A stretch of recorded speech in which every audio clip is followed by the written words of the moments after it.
Hey guys, today I'm doing a review for Night of the Living Dummy 3. In the UK, this is the 40th Goosebumps week, though it's probably different in the US. Different number. This is the back if you want to read it. This is the spine, though for some reason the version I got, someone must left it out in the sun or something because it's blue. I might get if I ever see a copy in a charity shop, but in like a 1 in a million chance, I'm probably gonna get it just because it kind of annoys me how the spine's blue. I think it's same for my Night of Living Dummy 2. Yeah, it's same for my Living Dummy 2 copy.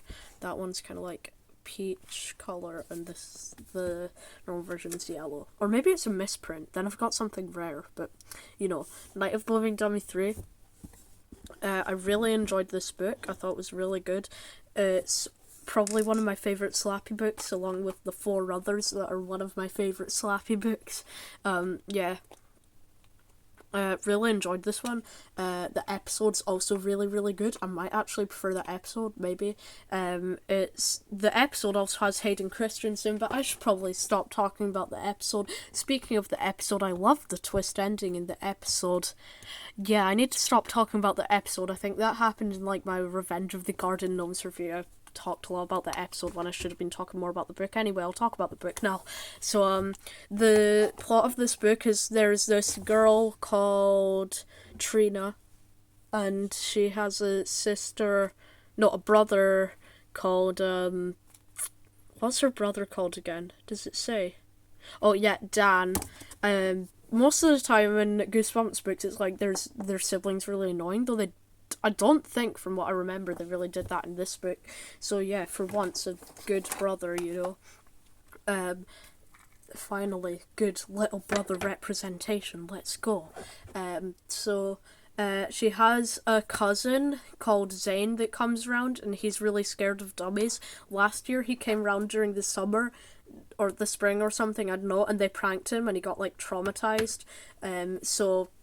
Basically, Zane comes round and they start seeing dummies pop up everywhere, or like dummies pop up doing stuff, and they're like, oh no, the dummy did this thing, and yeah.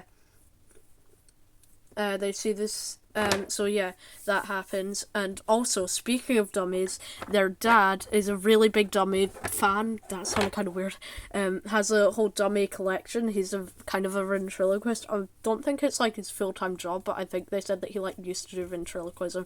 Might be his full-time job, I can't remember. Yeah. So he has a bunch of dummies, and he gets a new one called Slappy.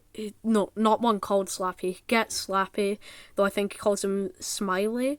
And I'm sorry if that is I guess that's technically a spoiler that he's Slappy, but I don't think it really counts.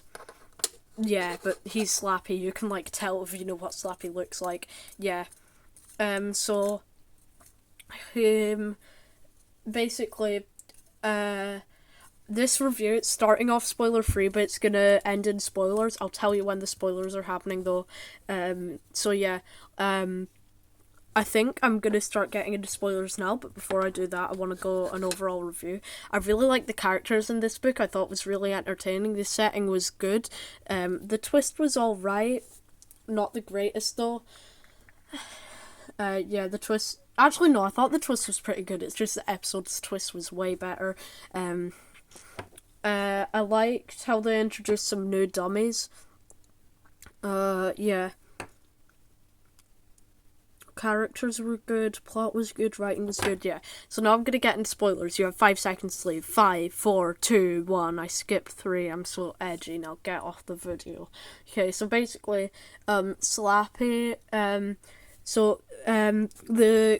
the brother and the sister, Trina and Dan, they go upstairs one night to see if it's their cousin that's pranking them, and it turns out that no, not their brother pranking them, their cousin Zane pranking them, and it turns out it is, and they're like, oh, well, it's fine because last year you like traumatized me, so now we're equal.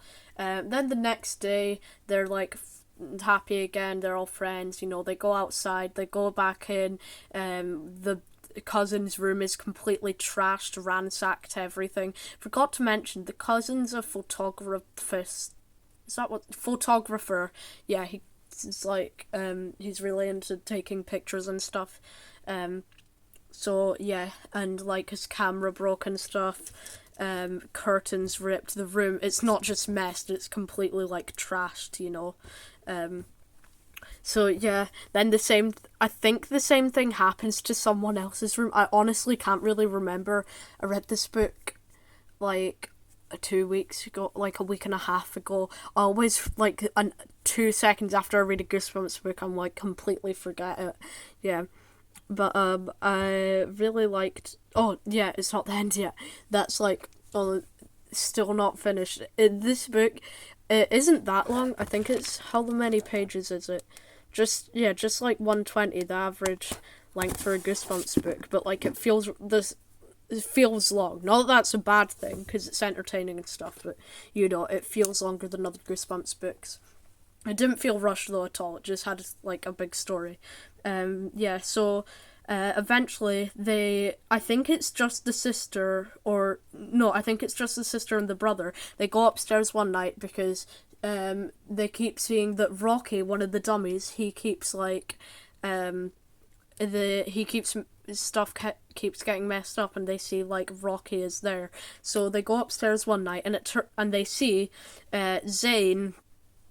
And they see Zane moving Rocky around. But no, it's not Zane. It's Slappy. Really? Didn't see that twist coming from a mile away. Just kidding. It's just, if you like know who Slappy is, it's super obvious. But yeah, I wasn't 100% sure if Rocky was also alive, but you know, it turns out Slappy's doing it. Can't really remember what happens, but eventually stuff happens, and all the other dummies, they come alive, and they kill Slappy. And yeah, so and Slappy's dead. I think just remembered, I'm not sure if this is in the episode or the book. I'm getting like mixed up. But I think in the episode they like say the Karu Mario Donna Loma Milano Carano spell backwards and Slappy dies. Woohoo. But yeah, eventually they defeat Slappy, and their cousin, who they find kind of annoying, they get him into virtual. He says that, oh, I don't really give two craps about photography anymore. So he's now into ventriloquism. So he's like, their dad's like, oh, maybe you should let him borrow one of our dummies. You can pick which one. So, of course, even though the cousin, from what I remember, wasn't that annoying throughout the story, except from at the start, in like the first half, where he was moving everything around and stuff, he hasn't been that annoying, but they give him Slappy, like, Jesus Christ. I'm probably forgetting something. Like I said, I always forget Goosebumps books the second after I read them. But, yeah, I'd overall give this book probably an 8.5 out of 10. I'd say it's a bit of a step up from Night of Living Dummy 2. I'd say it's, like, the most creative out of the first three. The first one, kind of, like, it has like Mr. Wood and everything. Second one is the definitive Slappy story for me, and third one, it's kind of more creative, uses more characters. Anyway, I'm gonna go now before this review gets to 9 minutes long. Really like this book. Forgot to mention, I do like the US cover, but I prefer the first two US covers. Anyway, bye.